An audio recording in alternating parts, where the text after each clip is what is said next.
आज का हमारा क्वेश्चन है जेईई मेंस 6 अप्रैल जो कि इवनिंग शिफ्ट में आया था। ये इलेक्ट्रोस्टैटिक्स और ऑसिलेशन का एक मिक्सचर है। तो आइए इसे देखते हैं। सबसे पहले हमें बोला है कि डाइपोल है जिसके पास दो चार्ज हैं, आइडेंटिकल मैग्नीट्यूड है, अपोजिट नेचर के हैं। ऑब्वियस सी बात है, डाइपोल का नेचर ऐसा ही होता है। मास m है पॉजिटिव चार्ज का, और जो ये मास हाफ है, ठीक है, हाफ मास है नेगेटिव चार्ज का। यानी इनका मतलब कुछ इस तरीके से है।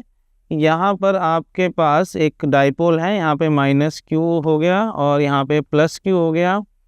बोल रखा है इसका मास अगर आप 2m लोगे तो पॉजिटिव चार्ज पार्टिकल का जो मास है वो इसका हाफ होगा, यानी m लिख देता हूँ। और इनकी सेपरेशन आपको दे रखी है l, ठीक है। अब यहाँ पे आपसे पूछा गया है कि अगर ये डाइपोल प्लेस किए जाते हैं कि यूनिफॉर्म इलेक्ट्रिक फील्ड पे, तो यूनिफॉर्म इलेक्ट्रिक फील्ड मैंने ऐसे अप्लाई कर दी, तो इनको सच दैट अगर डाइपोल में कोई भी स्मॉल एंगल के साथ हम ऑसिलेशन देखते हैं तो उस ऑसिलेशन की एंगुलर फ्रिक्वेंसी क्या होगी। ये आपके पास चार ऑप्शंस है। अब देखो ऑसिलेशन होगी क्यों, पहले वो समझ लेते हैं। देखिए +q है, इलेक्ट्रिक फील्ड इस वाले को जो है रिपेल करेगी, इधर से आती है, और ये वाला इस तरफ से अटैक करेगा। जरा सा अगर डिस्प्लेस करते हैं तो दोबारा ये वापस इस पोजीशन में आएगा। तो एक ऑसिलेशन के इस तरीके से चांसेस बन सकते हैं। लेकिन यहाँ पे हमें सबसे पहले समझना पड़ेगा कि इस तरह के क्वेश्चन किसी भी टॉपिक पे बनाए जा सकते हैं। ऑसिलेशन ज़्यादातर तब पॉसिबल हो सकती है, या यूँ समझ लीजिए एक लिमिटेशन ही है उसकी, कि अगर आप ट्रांसलेशनल या लीनियर मोशन के क्वेश्चन कर रहे हैं तो वहाँ पर अगर फोर्स कहीं पर भी प्रोपोर्शनल आ जाती है डिस्प्लेसमेंट के। मान लीजिए मैं लिखता हूँ F = -kx, यानी फोर्स डिस्प्लेसमेंट के प्रोपोर्शनल है, या यूँ कह लीजिए एक्सिलरेशन डायरेक्टली प्रोपोर्शनल है डिस्प्लेसमेंट के, तब आप कह सकते हैं कि ये एक ट्रांसलेशनल ऑसिलेशन करेगा, like spring mass system. Similarly ये रोटेशनल का एनालॉगस है। तो यहाँ पर अगर टॉर्क जो है आपका किसी कांस्टेंट के साथ थीटा के प्रोपोर्शनल हो, या यूँ कह लीजिए एंगुलर एक्सेलरेशन प्रोपोर्शनल हो जाए एंगुलर डिस्प्लेसमेंट के, तो आप कह सकते हैं कि यहाँ पर भी ऑसिलेशन होगी। तो अगर हम ऐसी इक्वेशन फाइंड कर सकते हैं देन मैथमेटिकली हम ये जस्टिफाई कर सकते हैं कि ऑसिलेशन होगी। तो पहले इसको स्टार्ट करने से पहले हम ऑसिलेशन क्यों होगी हमने समझ लिया। अब हमने उसका मैथमेटिकल एनालिसिस करना है। देखिए डाइपोल के पास यहाँ पर जो टॉर्क लगती है जिसकी वजह से ऑसिलेशन करेगा, उसका स्टैंडर्ड फॉर्मूला होता है -P.E। तो टॉर्क का फॉर्मूला अगर मैं देखूँ तो ऐसे लिखा जाता है P.E, जो कि बन जाएगा टॉर्क = P.E sin थीटा। अब आपको यहाँ पे देखिए स्मॉल एंगल्स के बारे में बात करी गई है। अब स्मॉल एंगल्स के अप्रोक्सीमेशन जब लगते हैं तो देखिए sin 0 की वैल्यू 0 ही होती है। जितना एंगल छोटा होगा उतना ही sin थीटा में उसकी वैल्यू एग्जैक्टली वही रहती है। यानी sin थीटा को थीटा भी लिख सकते हैं बिकॉज sin 0 0 ही होता है। तो स्मॉल एंगल अप्रोक्सीमेशन अगर हम लगाएं, जैसा कि हमें क्वेश्चन में दे रखा है स्मॉल एंगल अप्रोक्सीमेशन, तो आप देखिए यहाँ पे टॉर्क = P.E थीटा लिख सकते हैं, माइनस भी आएगा साथ में। अब देखिए अगर आप ध्यान से अब नोटिस करो तो आपको यहाँ दिख रहा होगा कि टॉर्क थीटा के प्रोपोर्शनल आ गया है, तो कहीं ना कहीं ऑसिलेशन होगा। अब इस ऑसिलेशन को बस एक मैथमेटिकली हमें एस्टेब्लिश करना है। अब देखिए टॉर्क जो होती है, जैसे फोर्स का एक्सप्रेशन होता है मास × एक्सेलरेशन, स्टैंडर्ड एक्सप्रेशन है। टॉर्क जो कि रोटेशनल एनालॉगस होता है, तो वहाँ पर मास की जगह मोमेंट ऑफ इनर्शिया आता है और एक्सेलरेशन की जगह एंगुलर एक्सेलरेशन आती है। तो यहाँ पे ये इक्वेशन बन गई -P.E। अब देखो मोमेंट ऑफ इनर्शिया निकालना है। अब इस सिस्टम का, यानी इस डाइपोल के सिस्टम का मोमेंट ऑफ इनर्शिया निकालना है। तो मोमेंट ऑफ इनर्शिया किसी एक्सिस के अराउंड निकलेगा। अब यहाँ पर वो एक्सिस कौन सा, जब ये रोटेट करेगा, क्योंकि देखो मास डिफरेंस है, मास डिफरेंस होने की वजह से ये क्लेम नहीं किया जा सकता है कि सेंट्रल एक्सिस के अबाउट ही रोटेट करेगा, बिकॉज इस तरफ मैसिव है। तो यहाँ पे लॉजिक आएगा बेटा सेंटर ऑफ मास का। तो अब सेंटर ऑफ मास फाइंड करिए इन दो मासेस को कंसिडर करके। तो यहाँ पे मैं लिखता हूँ, क्योंकि ये x एक्सिस पे, तो मैं x सेंटर ऑफ मास, आपको पता है फॉर्मूला m1x1 + m2x2 होता है डिवाइडेड बाय m1 + m2। तो यहाँ पर अब देखिए आप m1 की जगह पे 2mn के कोऑर्डिनेट लिख लीजिए। इसका तो 0 0 हो जाएगा और इसका कोऑर्डिनेट हो जाएगा l × x, y एक्सिस में 0 है। तो पहले 2m साथ में 0 की मल्टीप्लाई प्लस m2 की जगह पे अगर मैं m लिखूँगा तो यहाँ पे x2 की जगह पहला आ जाएगा, नीचे दोनों मास मिला के 3m है। तो आप देखिए यहाँ पे आ गया ml डिवाइडेड बाय 3m, तो बेसिकली l/3। तो कहने का मतलब ये है कि यहाँ से ये वाला हिस्सा जो होगा ये l/3 इससे दूरी पे होगा सेंटर ऑफ मास, और यहाँ पे कितना बचा, अगर l/3 है तो ये 2l/3। तो ये वो पॉइंट है जिसके अक्रॉस ये जो है अपना मोमेंट ऑफ इनर्शिया कैलकुलेट किया जाएगा। तो यहाँ पे हम क्या करने वाले हैं, इस आई की जगह पर दोनों जो है मोमेंट ऑफ इनर्शिया लिख रहे हैं, दोनों मासेस से जो निकल के आएगा। तो देखिए पहले मास के लिए मोमेंट ऑफ इनर्शिया का फॉर्मूला mr² होता है। तो पहला मास 2m है, डिस्प्लेसमेंट उसकी कितनी, तो देखो मैं यहीं पे लिख रहा हूँ इस इक्वेशन को। सबसे पहले आई की वैल्यूज यहाँ पे लिख रहे हैं, तो मास है 2m, ये L/3 mr² टर्म हो गया। अब दूसरा मास लिखेंगे, दूसरा मास m है और वो कितनी दूर है इस सेंटर ऑफ मास वाले पॉइंट से, cm वाले पॉइंट से, 2L/3। तो यहाँ पे 2L/3 का होल स्क्वायर, ठीक है। तो ये हो गई हमारी मोमेंट ऑफ इनर्शिया वाली टर्म। अब ये किसके इक्विवेलेंट करनी है हमें, यहाँ पे आगे हमने लिखना है अल्फा, मैं इसको कंसीडर कर लेता हूँ ऐसे, अल्फा आ गया और अब बाकी पूरी term is equal to minus का PE थीटा। तो आप देखो आपके सामने यहाँ पर 2m, अब बस सॉल्व करना है हमें, 2m L/9 प्लस m, ये हो जाएगा 4L/9, यहाँ पे alpha is equal to minus का PE थीटा। अब देखो यहाँ पे ये 2 है, ये 4 है, तो 6m L/9 alpha is equal to minus का PE थीटा। यहाँ से हम अल्फा की इक्वेशन देख लेते हैं एक बार। अल्फा इज इक्वल टू, ये पहले से और काट लेते हैं थोड़ा, 3 2 जा 6, 3 3 जा 9, तो अल्फा हो गया आपका माइनस का 3/2, यहाँ पे 2 आ गया, नीचे mL² भी आ जाएगा और यहाँ पे PE थीटा भी आ जाएगा। तो आप देख रहे हैं अल्फा माइनस ये कुछ थीटा के बराबर आ गया। हमने भी यहाँ देखा था ना कि अल्फा प्रोपोर्शनल आ जाए। अब बस यहाँ से आपको पता होना चाहिए कि SHM या ऑसिलेशन को किस तरीके से हैंडल किया जाता है।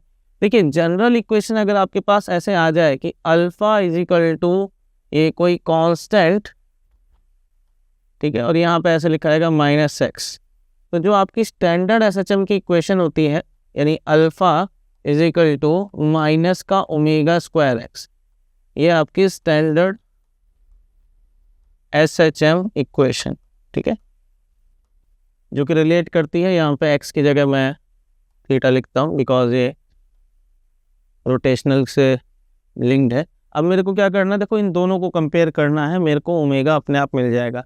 अगर यही क्वेश्चन ट्रांसलेशनल में होता तो यहाँ पे अल्फा की जगह a आता और थीटा की जगह पे x आ जाता, तो सेम पैटर्न पे फॉलो होता वो। तो यहाँ से क्या आ गया, कंपेयरिंग इन इक्वेशन को अगर मैं कंपेयर करूँ, कंपेयरिंग बोथ अल्फा इक्वेशंस, ठीक है।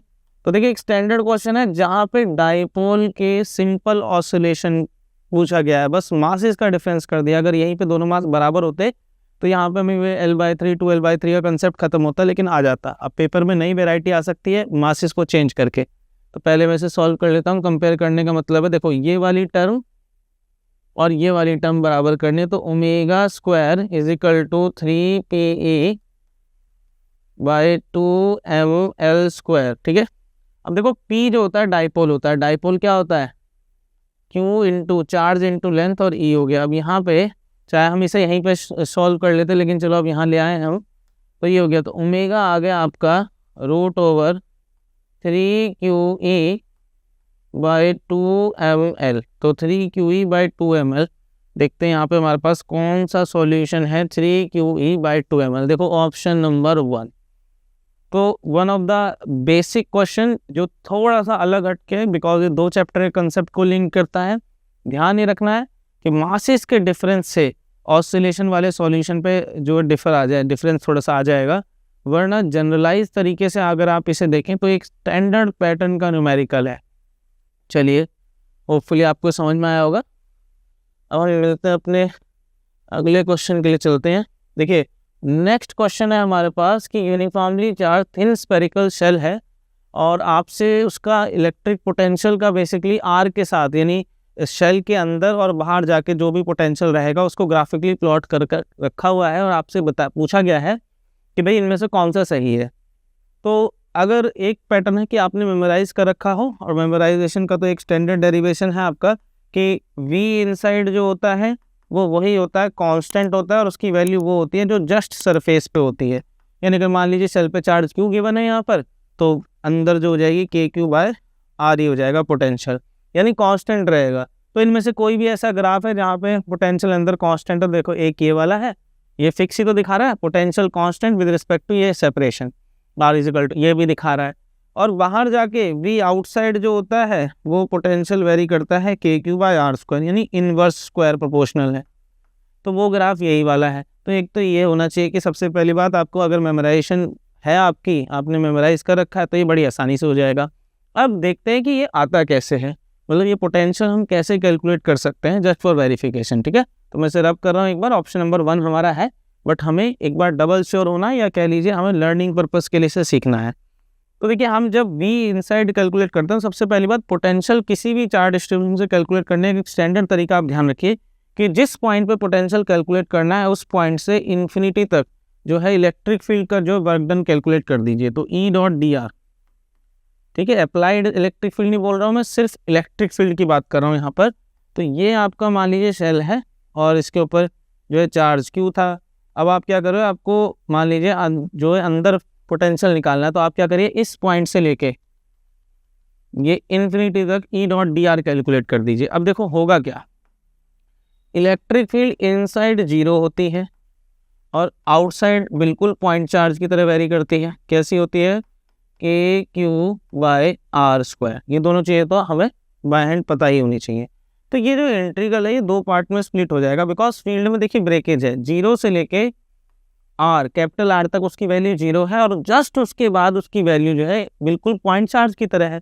तो यहाँ पे अगर मैं इस इंटीग्रल को स्प्लिट करूँ कि इंटीग्रल कहाँ से कहाँ, छोटे आर से लेके जब तक सरफेस से पहुँचा वो, यहाँ पे मैं लिखता हूँ ई इनसाइड डॉट डी आर, और फिर आगे बड़े आर से लेके छोटे आर तक जिसे मैं लिखूंगा ई आउट डॉट डी आर। तो मेरे को जो है पोटेंशियल पता चल जाएगा। अब देखते हैं इसको जब मैं सॉल्व करता हूँ तो क्या आता है।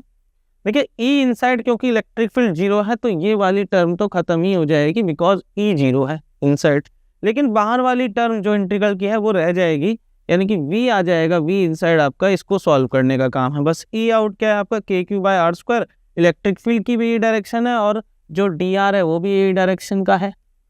तो डॉट में cos 0 1 हो जाएगा, यानी सिंपल मेरे को इंटीग्रेशन किसका करना है, r से इन्फिनिटी के Q R square D R.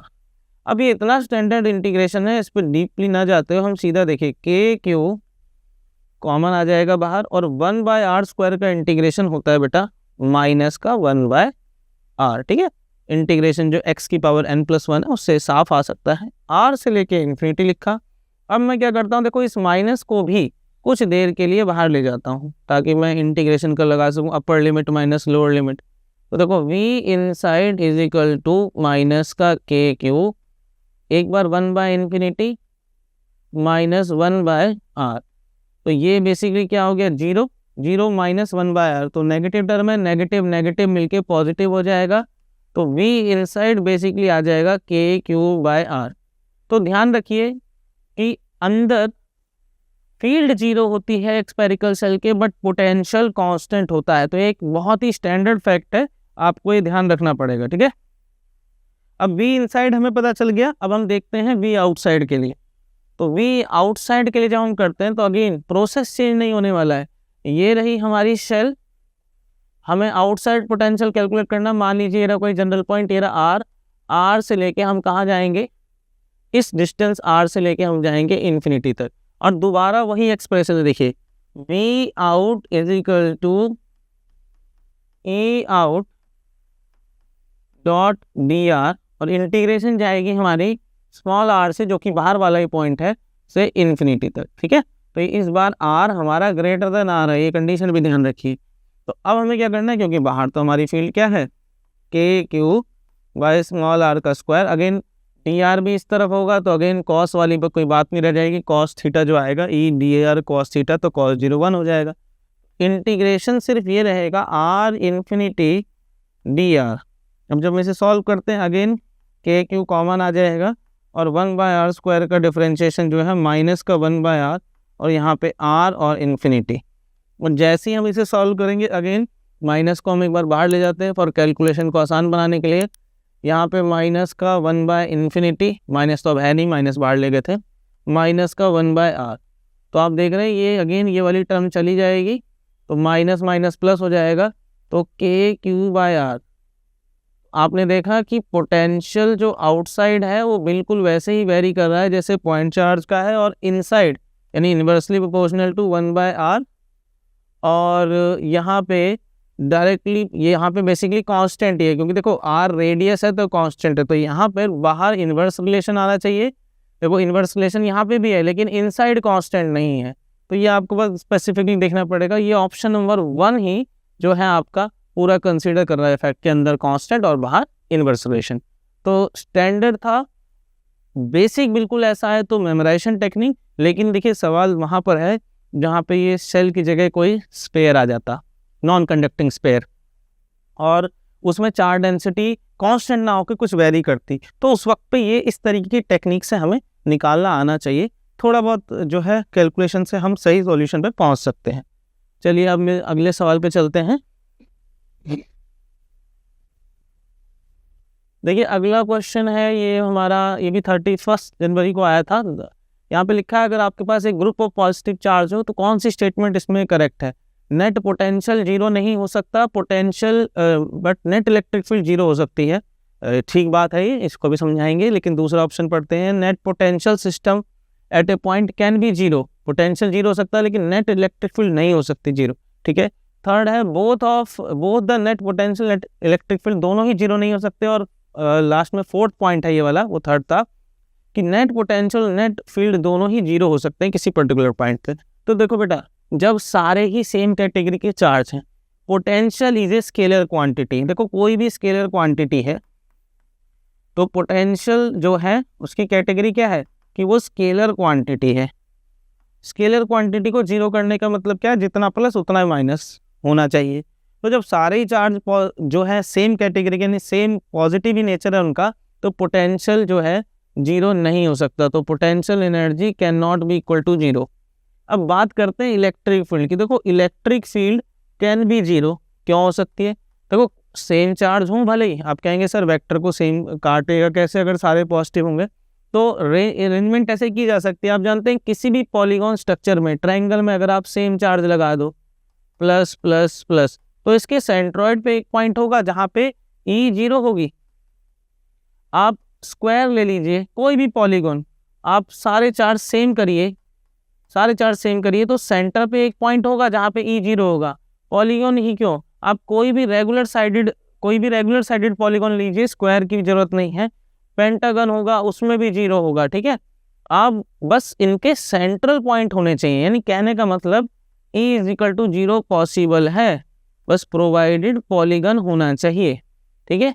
Regular sided polygon होना चाहिए, रेगुलर मतलब सारी साइड एक जैसी होनी चाहिए। तो इनके जो EC होता है यानी सेंट्रल पॉइंट है वहाँ जीरो होता ही है, यानी पोटेंशियल जीरो नहीं हो सकता, इलेक्ट्रिक फील्ड जीरो हो सकती है, और वो पहले वाले पॉइंट में ही सफिशिएंटली बता दी गई थी, ठीक है।